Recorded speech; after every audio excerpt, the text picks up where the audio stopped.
dan gaya geser. Normal itu bisa, kalau menuju bidang itu tekan ya. Kalau keluar dari bidang berarti tarik. Kalau sejajar bidang berarti ini geser. Jadi ini tekan, kalau ini bidangnya saya kasih warna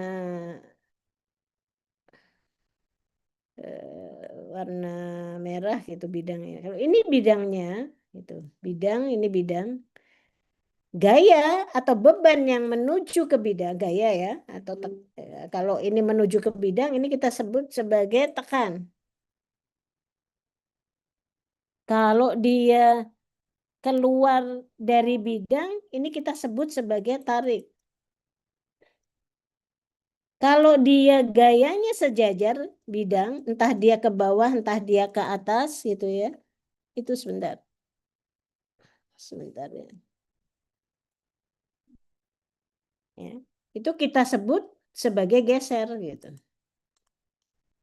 Geseran. Jadi satu bidang gitu ya. Ya, kalau kita bicara tarik sama bicara tekan, ini kita sebut sebagai normal, tegangan normal. Nah, ya, kita sekarang bicara tegangan aja gitu ya. Apa bendanya dia kan bereaksi gitu ya. Ini tegangan normal. Tegangan normal. Jadi normal itu bisa tarik, bisa tekan. Normal itu selalu tegak lurus bidang. Jadi kalau ada bidang, pasti dia punya gaya normal. Nih. Tergantung kalau menuju bidang namanya tekan, kalau keluar bidang namanya tarik. Nah, selain tegangan normal, di bidang itu juga akan bekerja tegangan yang sejajar dengan bidangnya sendiri. Namanya tegangan geser. Ya. Jadi satu bidang itu pasti akan ada normal, ini normal, ya. Ini normal, dan ada geser. Nih yang sejajar bidang. Jadi kalau ini bidangnya, gaya yang bekerja sejajar bidang itu namanya geser, gaya yang tegak lurus bidang namanya normal. Kalau dia gayanya masuk, berarti tegangan normal ini sifatnya tekan. Kalau dia keluar dari bidang, itu namanya tarik. Nah, ini menjadi penting karena ya, jadi ini kalau kita lihat ini saya hapus dulu. Kenapa Bu ini harus ditentukan? Ya, kalian sudah ngambil fisika dasar dan pernah belajar mengenai benda pada bidang miring. Ketika kita belajar benda pada bidang miring, ini ya, pakai ini ya, benda pada bidang miring gitu. Ini biasanya kalau Pak Bambang atau Pak Najih gitu ya, atau Budayu gitu ya. Ini bidang miringnya gitu ya, terus ini ada bendanya gitu. Gitu. Ini misalnya punya sudut alfa gitu ya. Ya, terus kemudian di sini berlaku gaya-gaya seperti ini kan. Gitu. Ya. Ini di sini ada gaya berat.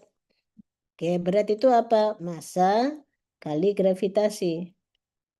Nah, perlu kalian ingat nanti yang tegak lurus dengan bidang ini, bidang miring ini adalah normalnya. Kalau dulu kalian mungkin pakainya F ya, F normal gitu, gaya normal. Dulu mungkin waktu masih belajar itu, ini adalah gaya normalnya. Gitu. Kemudian yang ini, kalau kalian ingat, ini adalah gaya gesernya. Di mana besarnya gaya geser ini adalah apa? Ada yang tahu? Fs ini adalah apa? Kalau ada seperti ini. Ada yang mau W jawab? sin theta. Apa? W sin W, alfa. W sin alfa. Jadi besarnya gaya F ini, Fs ini, Ya, ini geser nih. Geser nih sejajar sama bidangnya. Bidangnya mana? Ini bidangnya. Ya, jadi besarnya gaya Fs ini adalah W sin alfa. Kan W, kenapa W sin alfa ya? W-nya kan selalu ke sini. Arah dari gaya berat selalu menuju ke eh, bawah gitu ya. Nah, kalau ini tidak ada yang melawan, yang terjadi apa? Kotaknya geser. Kotaknya melorot ke bawah. Ya, ini bisa diam, tidak bergerak ke bawah kalau di sini ada, kalau dulu apa pakainya mu gitu ya, F mu gitu. F mu ini apa? Ini adalah yang sering dulu disebut apa? Koefisien gesek ya. Kalian sering sebut koefisien gesek. Biasanya kalau dulu di fisika dasar, kalau diminta mengerjakan soal, koefisien geseknya dikasih tahu kan? Oh, koefisien geseknya sekian gitu. Jadi menentukan ini eh, melorot apa enggak, bergerak atau tidak ini. Konsepnya apa kalau seperti ini? Selama dia koefisien geseknya lebih besar daripada Fs ininya, maka diam ini. Kan kayak tarik ini ke sana, yang satu ke sana gitu. Tinggal lebih besar mana. Kalau lebih besar dia Fs-nya, maka ini akan ke bawah gitu. Nah, jadi kalau sekarang nanti kita belajar, sudah belajar, maka koefisien gesek ini adalah sifat dari permukaan ini, bidang ini. Permukaan bidang ini punya koefisien gesek berapa? Caranya bagaimana bisa mendapatkan ini? Dengan uji laboratorium. Nama uji laboratoriumnya apa? Uji geser. Uji geser di laboratorium. Bahasa ininya adalah uji direct shear. Buat apa uji direct shear? Direct shear ini adalah untuk menentukan berapa koefisien gesek dari bidang tersebut. Gunanya untuk apa? Yaitu koefisien gesek itu adalah sifat dari ini. Jadi bebannya mana? Bebannya yang Fs ini. Kalau ini lebih besar daripada sifat gesek dia tadi, ya ini melorot nih turun. Tapi kalau ternyata koefisien geseknya lebih besar atau sifat geseknya lebih besar dibandingkan bebannya, ya kotak itu diam gitu. Nah, jadi kalau di fisika kalian belajarnya benda pada bidang miring, kalau sekarang kita terapkan di dalam keilmuan tambang, maka bidang-bidang itu adalah bidang-bidang ya, ininya lereng ya, atau dia adalah struktur geologi tadi. Ini tinggal dilihat aja kekuatan gesekan ya, sifat gesek dari struktur ini lebih besar kah dibandingkan dengan bebannya gitu. Dibandingkan bebannya besar mana? Kalau dia besar bebannya, ya ini melorot, digeser. Kalau dia lebih besar sifat gesernya, maka dia akan diam. Ya, kalau bahasa geoteknya adalah stabil. Ya, karena yang menggerakkan itu lebih kecil dibandingkan dengan bertahannya dia gitu. Ya, itu kehidupan kita sehari-hari kan juga begitu ya. Kalau daya apa kemampuan bertahan kalian lebih kecil dibandingkan godaannya, ya kalian kena godaan tuh. Banyak mahasiswa yang tidak bisa menyelesaikan kuliahnya itu karena tidak bisa nahan godaannya. Dia daya tahannya kecil gitu.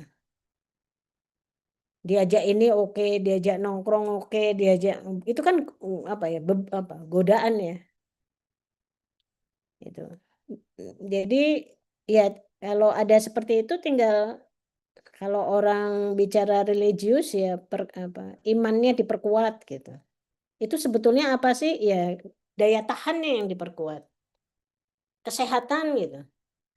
Sering orang bilang, wah daya tahanku lagi turun gitu, jadi aku gampang lagi sakit nih gitu. Kenapa? Ya, ketika daya tahan kita turun, maka sifat bertahannya itu akan menjadi lebih kecil. Nah, kalau dia dihantam terus ya begadang atau hujan-hujanan, kena apa, itu kan beban, load. Kalau bebannya lebih kecil dari daya tahan kita, sakit kita. Bebannya lebih besar. Makanya, oh minum vitamin. Oh, jangan hujan-hujanan.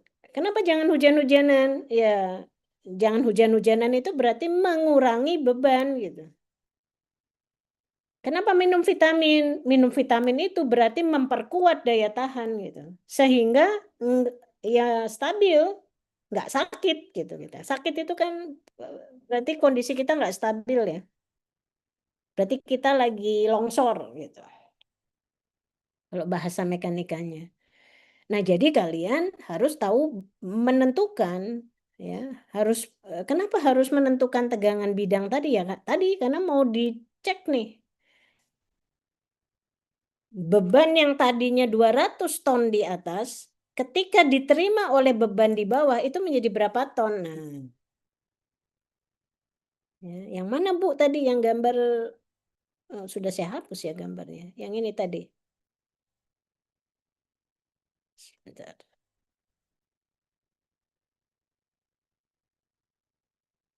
Nih, yang tadi kalau ini tadi ya. Terus di sini ada struktur gitu ya. Ada strukturnya, terus di sini ada beban. Di sini 200 ton gitu misalnya. Maka yang diterima di sini berapa nih? Ketika ini didistribusikan ke bawah, ini akan menerima berapa? Nah, ini kalau kita zoom, maka berapa nih ini dan ininya? Karena ini sudah bidang ya, berarti berapa? 200 ton ini ketika diterima bidang, itu dia menjadi berapa? Berapa normalnya? Berapa gesernya? Kenapa ini perlu tahu? Karena kita akan bandingkan normal dan geser ini dengan kekuatan dari bidang ini. Kekuatan bidang dapatnya dari mana? Dari uji laboratorium tadi. Nama uji laboratoriumnya apa? Uji geser ini. Jadi nanti dicek, oh ternyata kekuatan kekuatan gesernya itu mampu untuk nahan beban ini. Ya, stabil gitu. Nah, menghitung tegangan normal ini, normal dan geser ini, ya, jadi kalau bidang berarti dia punya normal bisa punya geser. Nih, ini yang harus kalian hitung.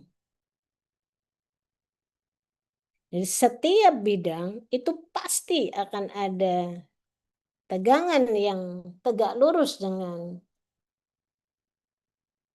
di ini dan tegangan yang ya, tegak lurus dan yang sejajar. Yang tegak lurus namanya normal, yang sejajar namanya geser. Ya, kalau di sketsa ini normal nih N nih. Ini normalnya. Normal selalu tegak lurus ya terhadap bidangnya. Ini kalau ini bidangnya berarti ini tegak lurus nih, selalu tegak lurus. Ini normal nih. Gesernya yang mana? Gesernya yang ini.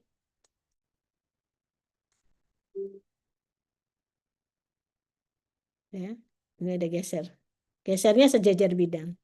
Nah, bagaimana menentukan ini? Ya, nah sebelum menentukan ini kita ini udah sempat disinggung ya di kelas waktu itu.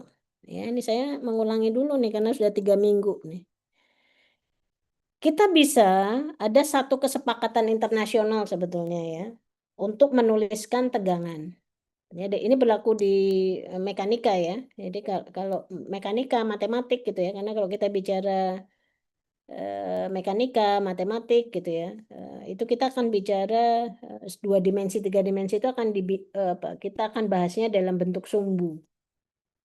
Nah, sumbu itu ada apa? Sumbu itu kalau 2 dimensi tadi Ibu sudah sampaikan, 2 dimensi itu XY, kalau 3 dimensi XY Z. Nah, jadi supaya orang lain paham bahwa tegangan itu bekerja di mana gitu ya, atau gaya itu bekerja di mana, maka ada konvensi internasional untuk menulis yang namanya tegangan. Tegangan itu ya, kalau kita bicara tegangan atau stres, kalau kita bicara stres, ya, ini tegangan, maka lambangnya itu adalah sigma. Ini kalau kalian mau kemanapun di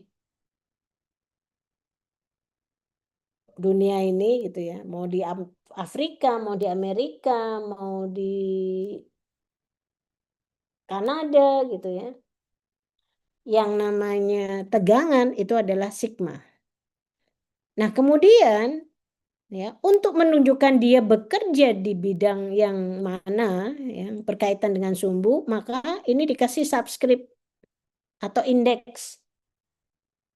Ya, namanya ini indeks atau subscript. Ini ada dua nih di sini. Ada subscript pertama, ada subscript kedua. Ya, indeks atau subscript pertama itu menunjukkan bahwa tegangan itu bekerja pada bidang yang tegak lurus dengan sumbu. Ya, jadi kalau kita punya sumbu XY gitu ya. Sebentar, ini saya tambahkan ini dulu. Kalau kita punya sumbu XY gitu. Ya, ada sumbu ini. Kalau Kartesius dua dimensi kan gini. Ini adalah sumbu X, ini adalah sumbu Y. Nah, subscript pertama, ini yang pertama ini menunjukkan bahwa tegangan ini bekerja pada bidang yang tegak lurus dengan sumbu. Jadi kalau di sini sigma X, gitu ya, maka menunjukkan bahwa tegangan ini bekerja pada bidang yang tegak lurus sumbu X. Kalau dia, ini yang keduanya masih kosong ya. Kalau dia sigma Y, berarti menunjukkan tegangan ini bekerja pada bidang yang tegak lurus dengan sumbu Y. Ya. Nah, kalau dia tiga dimensi, ada sumbu satu lagi, sumbu Z. Kalau misalnya dia set begini, maka ini menunjukkan bahwa tegangan ini bekerja pada bidang yang tegak lurus dengan sumbu set. Gitu. Jadi contohnya bagaimana? Nih kita bicara dua dimensi misalnya. Dua dimensi saya coba gambarkan. Nih. Nah. Sigma X, bidang yang bekerja, tegangan yang bekerja pada bidang yang tegak lurus sumbu X. Nah, sekarang kita lihat sumbu X-nya mana. Ini sumbu X yang horizontal. Sumbu X-nya horizontal. Bidang yang tegak lurus dengan sumbu X berarti dia ini bidangnya. Nih, terhadap sumbu X.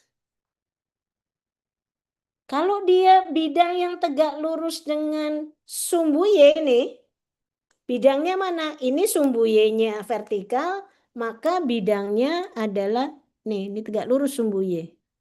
Bagian bawah. Jadi kalau dua dimensi, itu ya, dua dimensi itu ada begini, kotak begini, maka posisi sigma X ini pasti di mana? Pasti ada di sini, di bidang yang ini. Posisi sigma Y, ini ada Y-nya ini pasti di bidang ini di bagian atas atau di bawah. Gitu.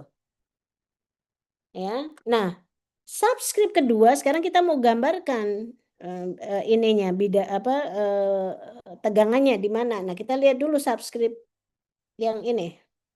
Subscript kedua atau indeks kedua ini misalnya di sini sigma X Y. Nah, Y. Subscript kedua itu menunjukkan ya, atau indeks kedua itu menunjukkan bahwa tegangan ini bekerja searah sumbu. Ya, searah sumbu. Artinya, kalau dia misalnya nih, contoh di sini sigma XY, maka tegangan ini bekerja pada bidang yang tegak lurus sumbu X, arahnya kemana? Arahnya sejajar dengan sumbu Y. Nah, sekarang kita lihat sumbu ini, kalau kita lihat nih ya, sigma XY gitu maksudnya. Ya, ini bekerjanya di mana nih kalau kita mau gambarkan? Sigma XY itu bekerja pada bidang yang tegak lurus sumbu X. Berarti dia bekerjanya di sini dan di sini. Bisa di sini, bisa di sini. Kenapa? Karena tegak lurus terhadap sumbu X. Arahnya, nah ini dia di sini. XY. Berarti arahnya sejajar sumbu Y. Sumbu Y-nya mana? Sumbu Y-nya ini hijau ini nih sumbu Y. Berarti sigma XY itu adalah tegangan yang bekerjanya begini nih. Entah dia ke bawah atau entah ke atas. Jadi bisa ke sini, bisa dia ke sini. Nah, tegangan ini disebut sebagai sigma XY. Jadi dia bisa bekerja di sebelah sini atau bisa bekerja di sebelah sini, tapi arahnya sejajar dengan Y. Nah, bagaimana kalau dia, sekarang kebalikan nih, Y-nya di depan, sigma YX gitu. Artinya apa kalau sigma YX? Artinya tegangan ini bekerja pada bidang yang tegak lurus Y. Bidang tegak lurus Y mana? Kalau ini Y-nya, maka bidang tegak lurus Y itu ini. Ya, atau di bawah. Arahnya adalah kalau di sini X, sigma YX gitu. Maka arah dari tegangannya atau gayanya dia searah dengan sumbu X. Mana? Ya kalau nggak ke sana, ke sana. Kalau nggak ke, ini kan sejajar sumbu Y, sumbu X. Ini sebentar.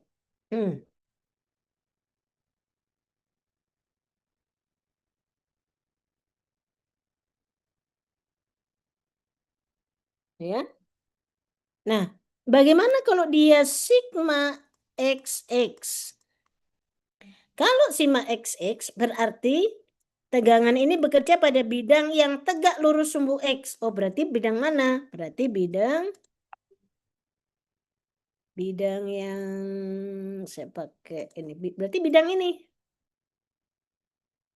Nih, sigma X. Searah dengan sumbu X nih. Yang kedua ini X lagi. Sumbu X-nya mana? Sumbu X-nya kan begini. Maka sigma XX itu dinyatakannya kalau nggak ke sana, ya ke sana. Kalau nggak tekan, ya tarik. Nih. Kalau nggak ke sana, ya ke sana. Ini namanya sigma XX. Ini sigma XX. Ini sigma XY. Ini sigma YX. Kalau sigma YY bagaimana? Ada satu lagi namanya sigma YY. Ini kita bicara dua dimensi ya. Kalau sigma YY berarti tegangan ini bekerja pada bidang yang tegak lurus dengan sumbu Y. Berarti yang mana bidangnya? Yang ini. Searah sumbu Y. Sumbu Y-nya kan begini nih. Maka tegangan ini adalah tegangan yang begini nih. Atau begini. Bisa tekan, bisa tarik. Yang jelas arahnya searah Y. Jadi ini bisa disebut sebagai sigma YY. Ini juga bisa. Jadi ya, dengan menggunakan konvensi ini orang tahu gitu. Jadi sebetulnya yang kena tegangan itu yang mana? Yang besarnya seperti itu yang mana gitu ya. Nah, ini konvensi, namanya konvensi kesepakatan. Kesepakatan dunia apa? Internasional gitu. Nih. Jadi kalian harus mulai membiasakan diri untuk menggunakan sumbu untuk menyatakan beban yang bekerja pada suatu area atau suatu bidang yang tegak lurus dengan sumbu tersebut gitu ya. Nah, Jadi kalau dari yang tadi dijelaskan kesimpulannya, kalau dia subscribe-nya sama, XX, ya, ini boleh ditulis hanya satu karena ininya sama, indeksnya sama, menjadi sigma X boleh. Misalnya lagi sigma YY, ini dua kan YY, ini boleh ditulis menjadi sigma Y.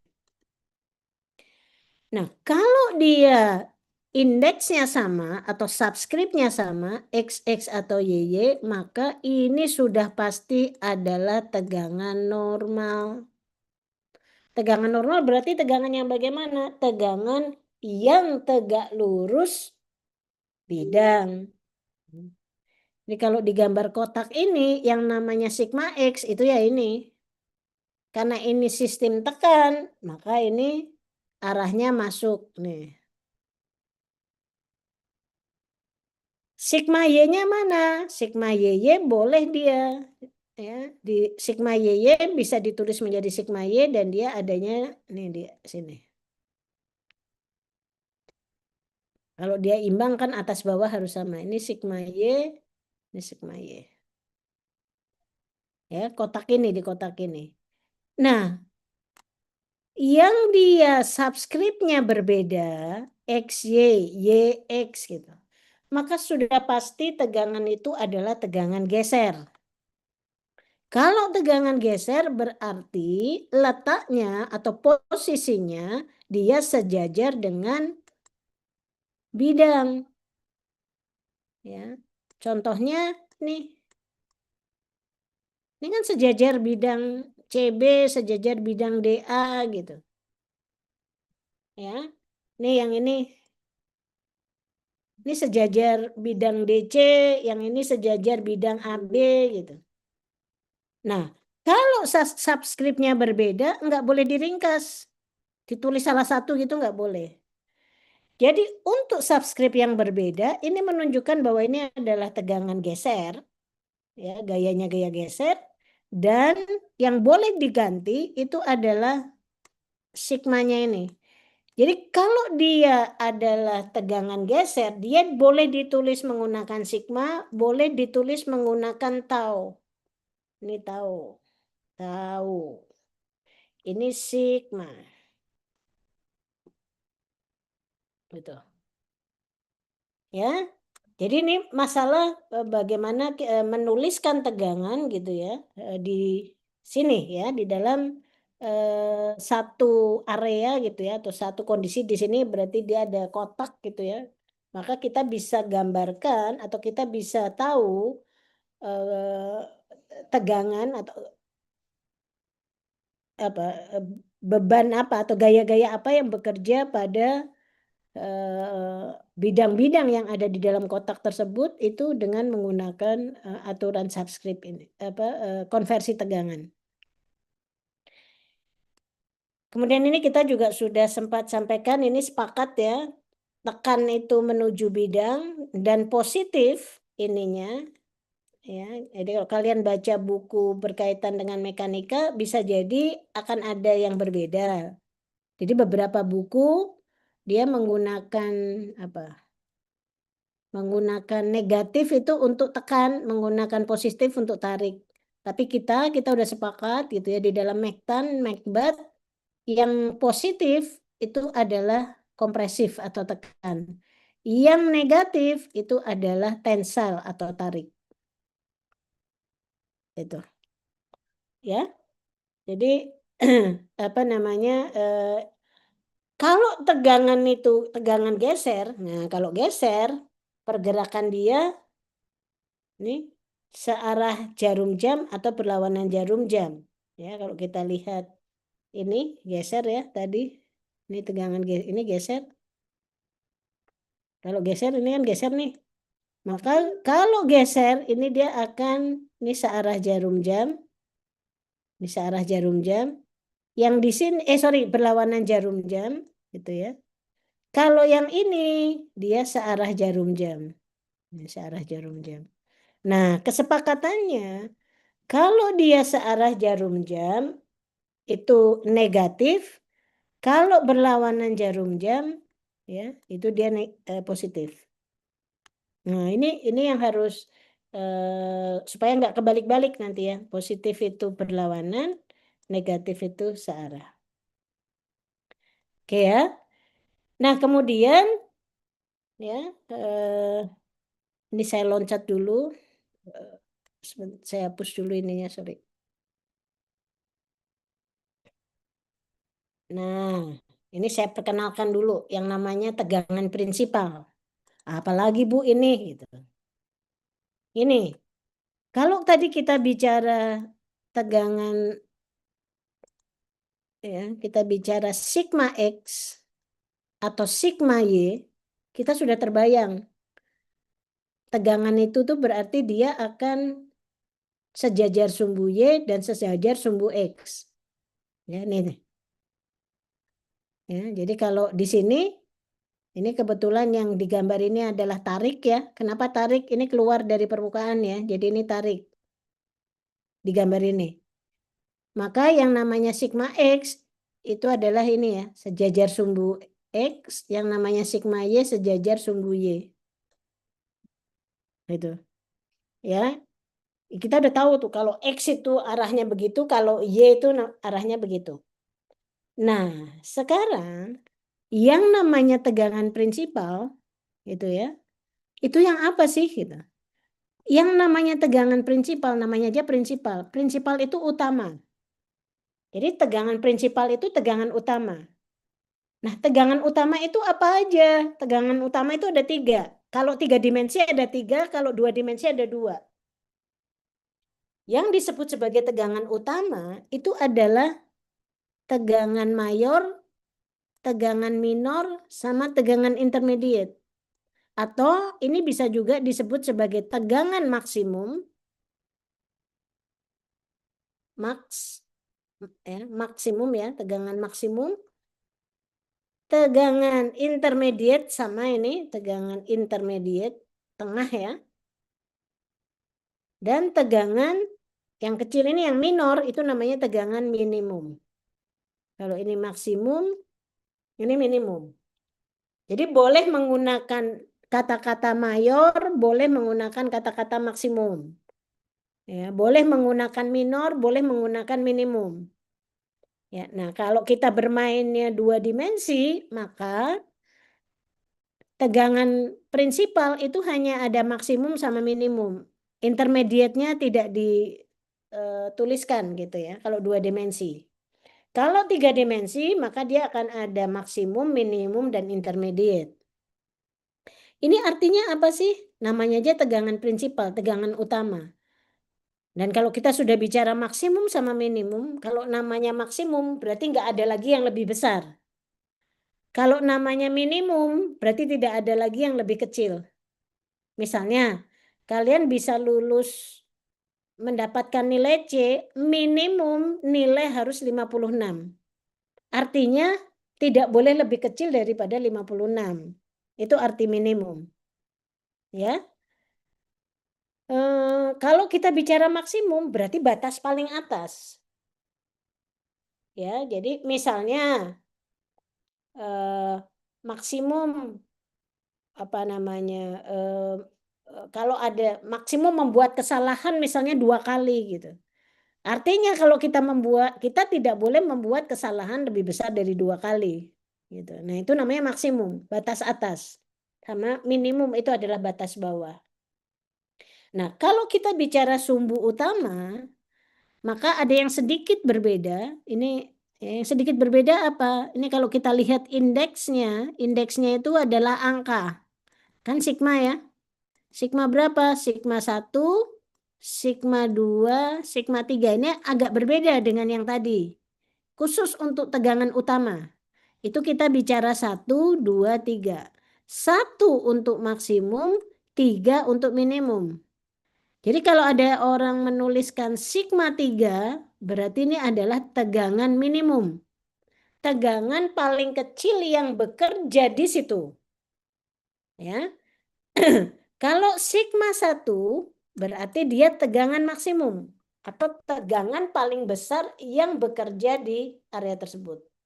Ya, kalau intermediate berarti dia berada di antara maksimum dan minimum. Ya. Ya. Nah, kenapa ini perlu? Jadi gini, ya, ilustrasinya dulu ya, kan kalian belum belum belajar aplikasi gitu ya. Contohnya gini, sebentar saya hapus dulu ininya.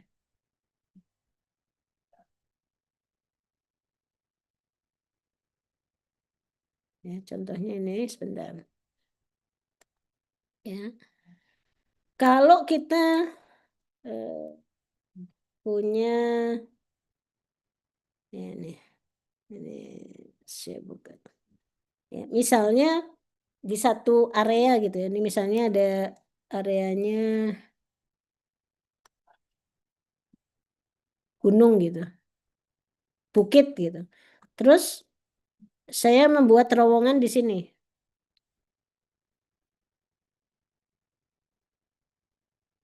ya, membuat terowongan di sini. Kalau kita bicara tegangan arah Y, ya pasti ini arah Y-nya. Tegangan arah X, ini tegangan arah X nih. Ini yang kena di terowongan ini ya. Ini terowongannya jelek amat ya. Sebentar saya bikin pakai ini aja. Ini terowongannya misalnya. Nah,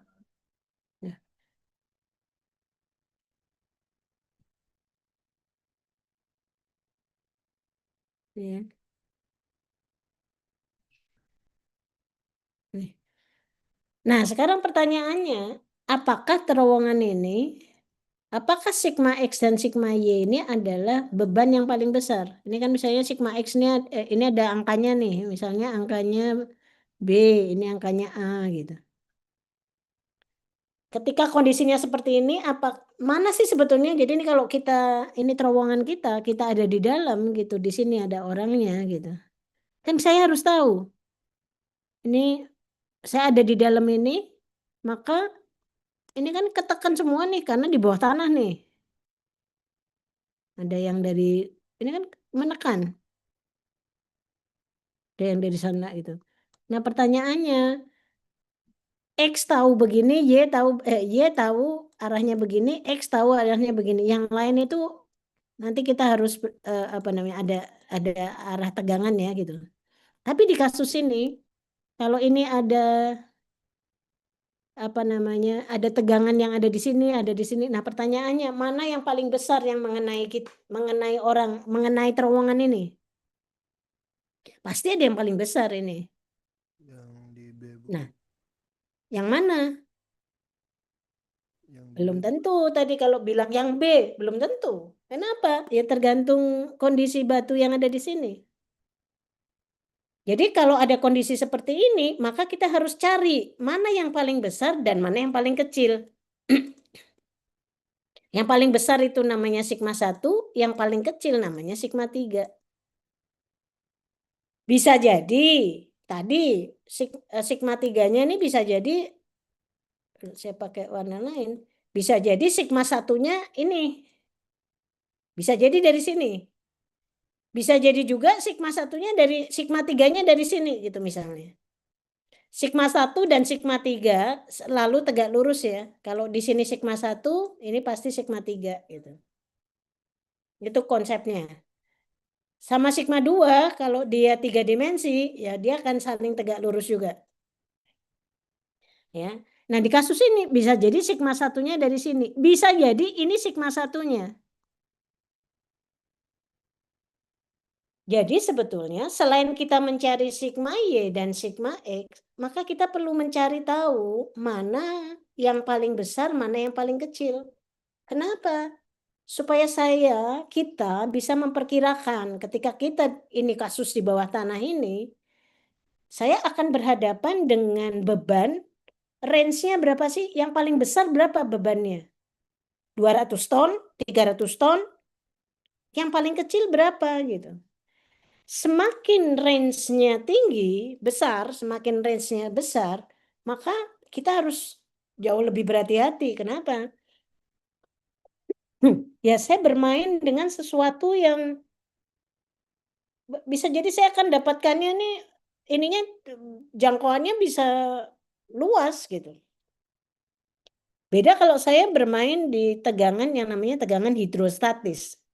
Kalau tegangan hidrostatis, ini namanya tegangan hidrostatis. Tegangan hidrostatis ini berarti artinya semua ini sama. Besarnya sama. Mau dari, saya pakai hijau ya. Mau dari sini, mau dari sini, mau dari sini, mau dari sini, mau dari sini, mau dari sini. Yang namanya hidrostatis berarti sama. Kalau kalian berenang gitu ya, manusia itu kan punya batas, badan kita itu punya batas sampai kedalaman berapa itu sebetulnya kita bisa nahan tekanan. Bisa nahan perbedaan tekanan. Ya, karena kalau perbedaan tekanannya sangat tinggi, maka tubuh kita nggak akan bisa nahan. Atau benda itu belum tentu bisa nahan range tegangan yang bekerja di benda itu, ini berapa nih? Sigma 1 sampai sigma 3-nya. Perbedaan sigma 1 dan sigma 3 ini sering disebut sebagai tegangan deviatorik. Jadi yang aman deviatoriknya 0. Sama berarti yang mengenai kita dari kanan, kiri, atas, bawah sama. Itu akan membuat suatu material bisa bertahan lebih lama gitu. Tapi kalau tegangan paling besarnya 100, tegangan paling kecilnya 10, wah ini belum tentu dia bisa nahan itu gitu. Perbedaan tegangan yang cukup besar. Nah, itulah kenapa kita perlu mengetahui sebetulnya berapa dia. Yang paling besar itu berapa, yang paling kecil berapa. Nah, bagaimana cara mengetahuinya? Ada dua cara. Menggunakan cara matematis, menggunakan persamaan matematis, dan yang kedua menggunakan cara grafis. Ya, untuk mekanika tanah, cara grafisnya akan diperkenal. Tidak saya tekankan sekali di cara grafis. Meskipun nanti ya ada tugas yang kalian harus bisa mengerjakan dengan menggunakan cara grafis. Untuk mekanika tanah, di tanah, saya akan lebih banyak menggunakan cara matematis. Nah, kalau cara matematis, ya sebetulnya sudah ada rumusnya. Gampang, kalian tinggal menggunakan rumus. Dan saya tidak menuntut kalian hafal rumus. Rumusnya mana? Ini rumusnya. Jadi kalau menggunakan matematis, misalnya nanti ujian nih, terus diminta menghitung tegangan bidang, maka rumusnya saya kasih. Jadi kalian tidak perlu menghafalkan rumus. Tapi saya tidak akan memberikan theta ini apa, tau ini apa, sigma X ini apa, sigma Y ini apa, enggak. Jadi hanya kita berikan ini rumusnya, silakan kamu mau pakai mana, mau rumus ini atau mau rumus ini. Ini untuk menghitung mayor sama minor. Untuk menghitung sigma 1 sama sigma 3. Nih. Jadi rumus ini nggak usah dihafal. Ini untuk menghitung sigma 1, ini untuk menghitung sigma 3. Supaya kita tahu. Jadi bermain di mana sih sebetulnya range itu gitu ya. Nah, jadi di capaian pembelajaran kalian tidak ada kalian harus hafal rumus. Bu, saya hafal bu. Bagus, nggak apa-apa, bisa. Tapi yang lebih ini lagi adalah bagaimana kalian bisa menggunakan rumus ini. Makanya kita tidak akan memberikan ini apa, theta itu apa. Kalau ada alfa ya alfa itu apa gitu. Tau itu apa, sigma ini apa, enggak. Saya kasih rumusnya begini aja, ya silahkan kalian interpretasikan atau kalian gunakan rumus mana yang dibutuhkan oleh kalian. Jadi saya juga nggak, bisa jadi saya kasih banyak rumus, silahkan kalian gunakan yang mana rumusnya, tapi tidak usah hafal. Itu. Nah, secara matematis, ya perhitungan tegangan normal tadi ya, bidang itu pasti ada normal sama geser. Ya, jadi kalau ini ada satu benda gitu ya, benda ini A, B, C, D terkena tegangan, jadi terkena dari atas bebannya gitu, dari atas itu sigma Y ini, dari samping itu tuh ya terkena sigma X sebesar ini, kemudian ada gaya geser yang bekerja di sini, sigma XY, sigma YX, ini YX ya, ini YX. Ya, di sini sama. Ini pasangannya, pasangan ya. Kalau geser itu pasti pasangan. Kalau di atas ada, di bawah pasti ada. Di kanan ada ke bawah, ini di sini pasti ada pasangannya. Nanti kalau di mekanika batuan akan diturunkan kenapa ini bisa disebut tegangan geser itu kenapa berpasangan gitu. Tapi kalau di sini ya kalian terima dulu aja bahwa tegangan geser itu berpasangan. Couple gitu. Nah, jadi kalau ada kondisi seperti ini, ya suatu benda ini, kotak ini A, B, C, D ini kena beban gitu ya, kena tegangan sigma X, sigma Y, dan tau XY, sementara di kotak ini itu dia ada bidangnya nih, bidangnya EF ini. Anggap aja ini bidang lemah gitu ya, atau tadi struktur geologi, bidang diskontinu. Ada EF ini. Maka kalian harus mencari berapa besarnya tegangan normal di sini dan tegangan geser yang bekerja di sini. Nih, kalau kita buka ininya. Berapa normal dan berapa geser? Ya, berapa normal dan berapa geser? Bagaimana cara menghitungnya? Menggunakan rumus ini. Tegangan normal itu dihitung dari sigma X-nya berapa, sigma Y-nya berapa ini tadi, berapa sih beban X-nya, berapa beban Y-nya, dibagi 2 ditambah beban Y, dikurangi tegangan X, dibagi 2, cos 2 kali theta. Theta ini apa? Theta ini adalah sudut dari bidang tersebut. Kalau kenyataan di lapangan, sudut bidang itu dapat dari mana? Ya, dari kalian ngukur strike dip. Apanya? Dipnya berarti yang dipakai. Kemiringan bidang kan kalau kalian ngukur struktur geologi di lapangan, kalian ngukur strike dan dip. Dip itu apa? Dipnya adalah kemiringan bidang. Dipakai di mana di sini? Ini theta ini. Ini theta nih. Gitu.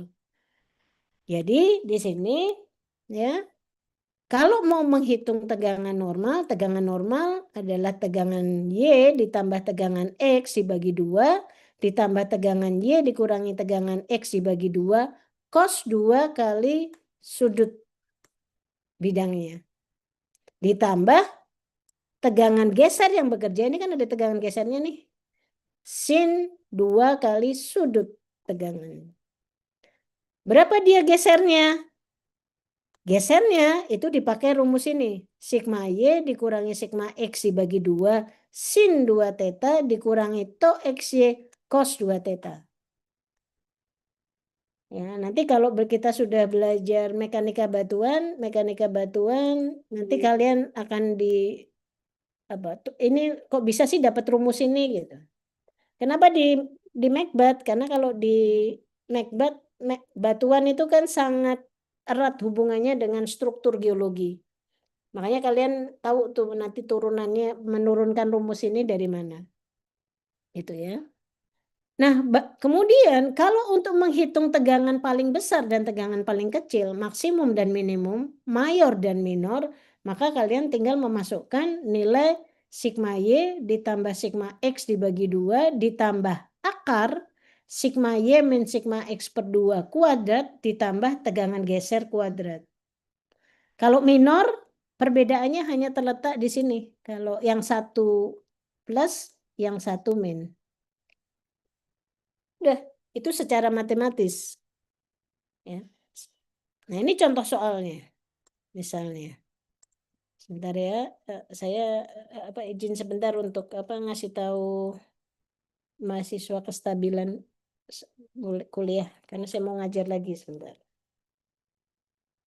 Eh,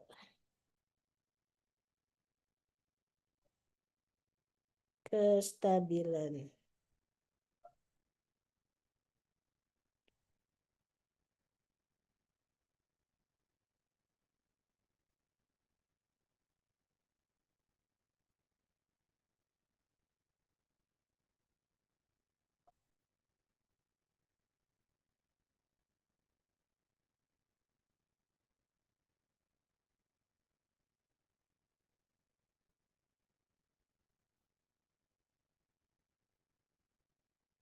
Sebentar ya.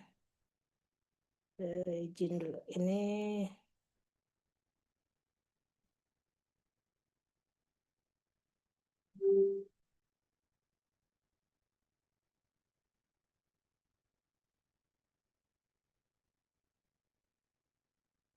D ini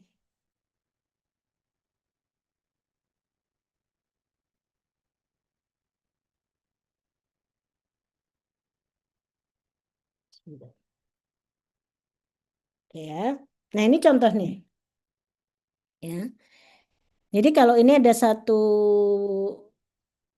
kotak gitu ya, satu benda, benda itu terkena, ya kalau di sini terkena tegangan pada arah Y, ya tegangan arah Y-nya berapa nih besarnya? Tegangan arah Y-nya 2.500 pound per feet persegi. Jadi sigma Y-nya itu adalah 2.500 pound per feet persegi, gitu ya. Sigma X-nya ini di sini, sigma X-nya adalah 2.000, ini sigma X-nya ini. Ini adalah 2.000 pound per feet persegi. Ya. Kemudian dia ada tegangan gesernya nih. Tegangan gesernya besarnya berapa nih? Tegangan gesernya sama nih. Ya, makanya disebut couple. Nanti penjelasannya nanti di Macbeth kenapa ini couple. Ya, tegangan gesernya besarnya berapa? 800. Itu ya. Maka kita bisa menghitung ini dia sudut ini ada lereng, ada bidang ya. Sudutnya tetanya ini adalah 20 derajat.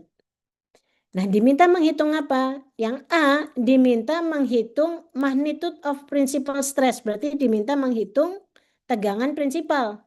Kalau diminta menghitung tegangan prinsipal, berarti kalian harus menghitung sigma 1 mayor dan sigma 3 minor. Ya, atau minimum dan maksimum. Ya. Yang kedua, diminta menghitung tegangan ya, normal dan shear stress. Jadi diminta menghitung tegangan normal pada bidang AB, yaitu tegangan normal dan tegangan geser pada bidang AB. Nah, caranya bagaimana? Mudah. Kalau mau menghitung sigma 3 dan sigma 1, kita tinggal pakai rumus yang tadi. Rumus ini. Sigma 1, kita mau menghitung maksimum, itu berarti kita tinggal masukkan sigma Y-nya tadi berapa? 2.500 ditambah 2.000 dibagi 2 gitu. Ya, ditambah akar 2.500 dikurangi 2.000 dibagi 2 kuadrat ditambah gesernya berapa? Gesernya 800 saja, 800 kuadrat. Minimumnya itu kalian masukkan lagi. 2.500 tambah 2.000 dibagi 2 dikurangi kalau minimum ya. 2.500 dikurangi 2.000 dibagi 2 akar plus 800 kuadrat. Nah, ini hasilnya. Ini ya. Dihitung. Ya. Nah, kemudian dia minta tegangan normal dan tegangan geser. Tegangan normal dan tegangan geser pada bidang AB menggunakan yang mana? Ya, menggunakan ini. Rumus ini. Ya. Jadi kita tinggal masukkan itu ya. Sigma X-nya berapa tadi? 2.500, sigma Y-nya 2.000 dibagi 2 gitu ya. 2.500 dikurangi 2.000 dibagi 2 cos 2 kali. Tadi tetanya berapa? 30 derajat. 20 derajat ya. Tetanya 20 derajat ditambah 800 kali sin. 2 kali 20 derajat. Berapa dia gesernya? Tegangan gesernya. Kita gunakan rumus yang ini kalau tegangan gesernya. Nih, yang bawah. 2.500 dikurangi 2.000 dibagi 2 sin 2 kali 20 dikurangi 800 cos 2 kali 20. Ya, maka ini kalian akan dapatkan ini. Ya, saya hapus dulu ininya. Ya. Nah, saya tinggal masukkan ke rumus. Ya. Nah, bagaimana Sebentar kalau lingkaran. Oh, ya. Ya, jadi ini menggunakan matematis. Nah, cara kedua, ini yang kedua ini menggunakan lingkaran, menggunakan cara, saya perkenalkan menggunakan cara sebentar,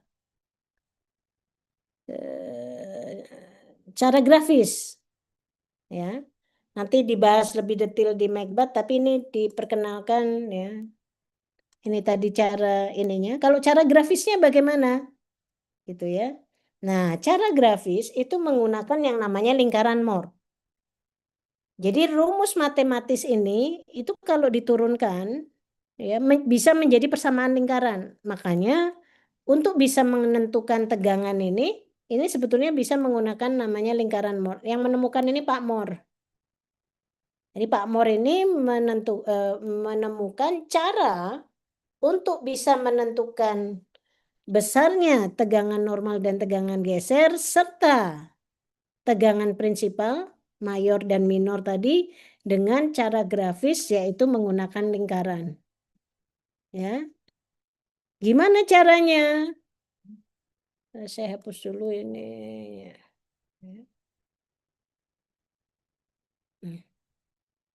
Ya. Nah, di sini ada ketentuan proses pembuatan lingkaran Moore. Ya. Kalau dia tegangan gesernya berlawanan jarum jam, maka nilainya positif. Kalau tegangan gesernya searah jarum jam, maka negatif. Tadi ya kesepakatan kita. Dipakainya untuk apa? Nah, dalam membuat lingkaran Moore, maka kita membuat dulu sumbu seperti Kartesius. Kalau Kartesius ini X, ini Y. Kalau lingkaran Moore, sumbu X-nya itu adalah tegangan normal, sigma. Sumbu Y-nya itu adalah tegangan geser, tau. Ya. Nah, kemudian kita akan lihat bagaimana cara membuatnya. Ini kita lihat pasangannya. Titik, ini kan ada BC ini sama dengan AD. Ya. Bidang ini sama dengan bidang ini. Ya kan? Dia terkena sigma X pasangan dengan XY. Ya, yang atas sigma X pasangannya dengan YX. Ini sama dengan yang bawah. Jadi DC itu sama dengan AB. Nah, kita lihat ya. Yang X dulu deh ini. Di sini X-nya kan menuju bidang ya. Berarti X-nya positif karena dia tekan. Sigma X-nya. Sigma X positif, gesernya pasangannya kan ini ke sana nih. Ini berarti dia berlawanan jarum jam. Kalau berlawanan jarum jam gesernya, maka ini adalah positif. Maka di sini diplot, kalau misalnya ini 5 atau ini 10, ini 5 berarti ini 10, ini 5. Gitu. Diplot di sini. Positif, positif. Sekarang, jadi bidang ini CB ini sama dengan DA ini. Sekarang bidang yang ini. Di sini yang berlaku adalah apa? Sigma Y. Ya. Kemudian ini berlawanan dengan sigma Y-nya kan tekan ya, tekan positif. Tapi pasangannya ini gesernya dia berlawan searah jarum jam. Kalau searah jarum jam berarti negatif, maka dia diplot sigma Y-nya positif, gesernya negatif. Maka diplotnya di sini. Ini dia di titik ini. Nih, titik ini. Y-nya positif, ini sigma Y, ininya negatif. Setelah diplot titik ini, maka ini dihubungkan dengan menggunakan penggaris. Jadi kalian nanti harus punya penggaris. Punya penggaris, punya jangka. Kalau ini sudah dihubungkan, maka titik ini akan berfungsi sebagai pusat lingkaran. Nah, jadi dibuat begini. Kalau ini sudah dibuat, maka dengan mudah kita bisa menentukan sigma maksimum atau sigma mayor dan sigma minimum atau minor. Yang mana? Ini titik ini adalah mayor, titik ini adalah minor. Nah, jadi tinggal dibaca ini berapa nih angkanya di sini. Jadi nggak usah ngitung-ngitung lagi tadi si akar-akar gitu, nggak usah. Tinggal diplot aja di sini. Gitu. Nah, ini cara menggunakan lingkaran Moore. Cara grafis untuk menghitung tadi. Ya, jadi ini gambarnya gini nih. Jadi bagian ini yang paling kanan ini namanya sigma 1, bagian paling kiri namanya sigma 3. Paling kecil, paling besar gitu. Lingkaran ini dibuatnya dari mana? Dari posisi ini tadi. Ya. Nah, sorry. Ini menentukan dulu sigma pasangan ini yang mengenai ini nih. Gitu. Nah, bagaimana kalau kita mau menentukan besarnya tegangan normal di sini? Ini bisa kalau kita mau tentukan tegangan normal di sini dan tegangan geser di EF ini. Caranya bagaimana? Gitu ya. Ya, sebentar. Nih, ya. Kita lihat di sini gitu ya. Ini mana sigma Y-nya mana? Ini ya. Jadi ini AB ini bagian ini ya, yang sigma Y sama ini. Ini kan di sini nih. Jadi titik ini adalah AB gitu. Sebetulnya AB atau DC gitu. Titik ini sebetulnya adalah CB atau DA gitu. Titik ini. Bidangnya CB atau bidangnya AD gitu. Nah, ini kita sambil ini aja ya, sambil contohnya saya tunjukkan biar lebih ini. Nah, ini. Saya hapus dulu ininya. Ya.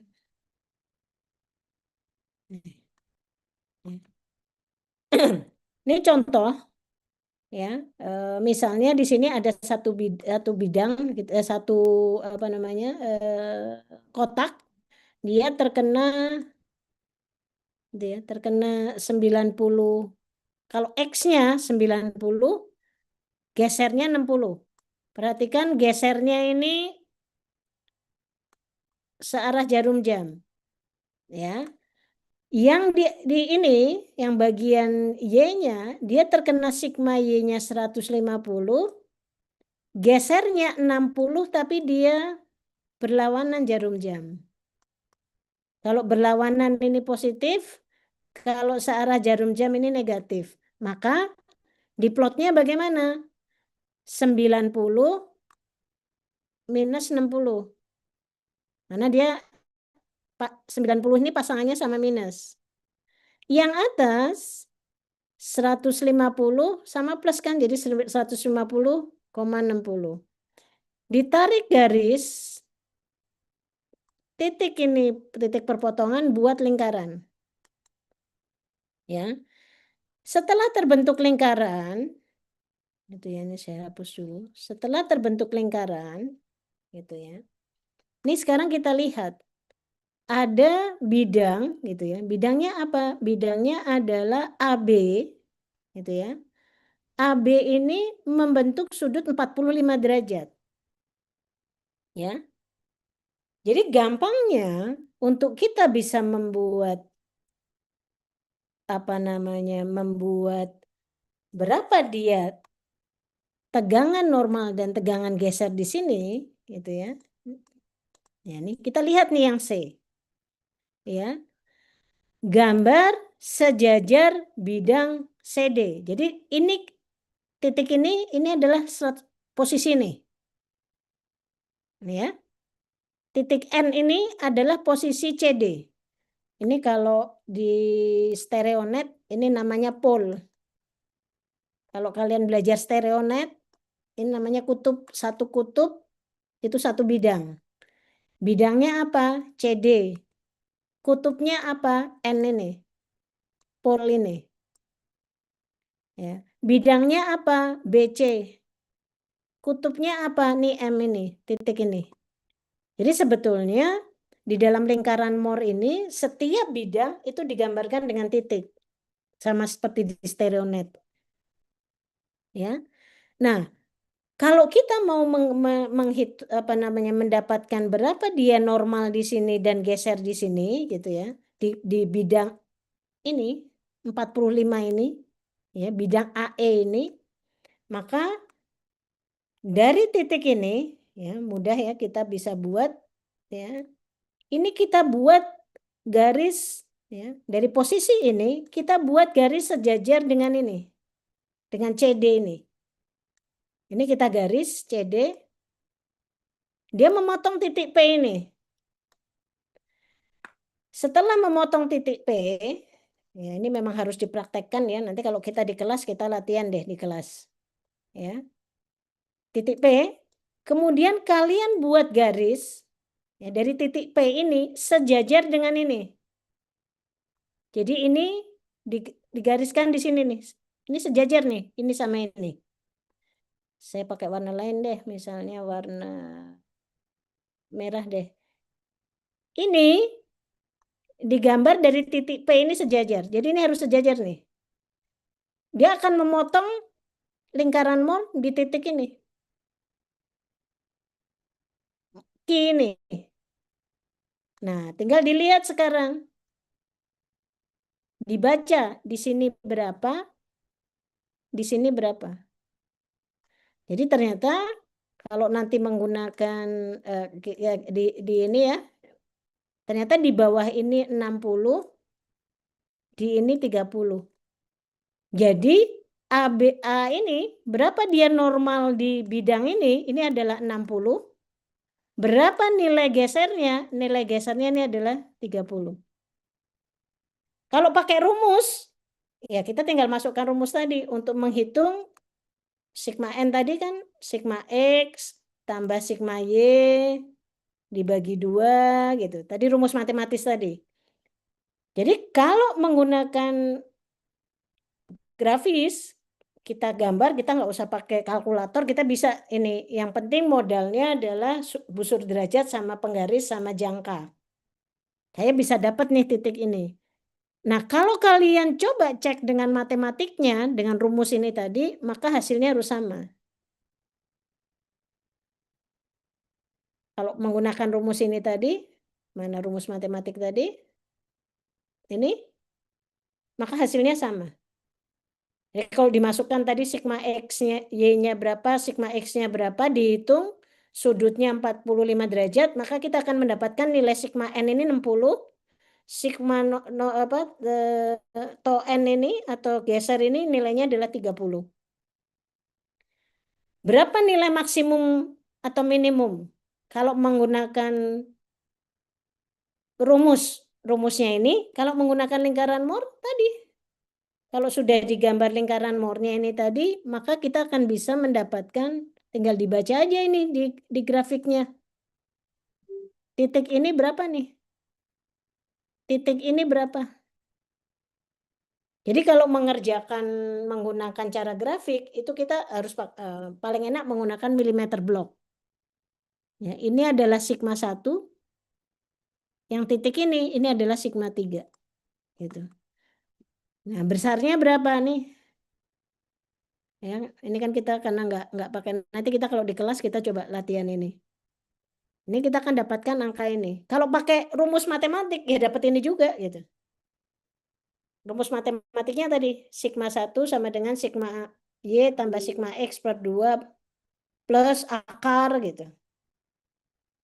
Nah, ini cara menentukan tegangan normal dan tegangan geser ya, kemudian tegangan maksimum dan minimum dengan menggunakan cara matematis dan menggunakan cara grafis.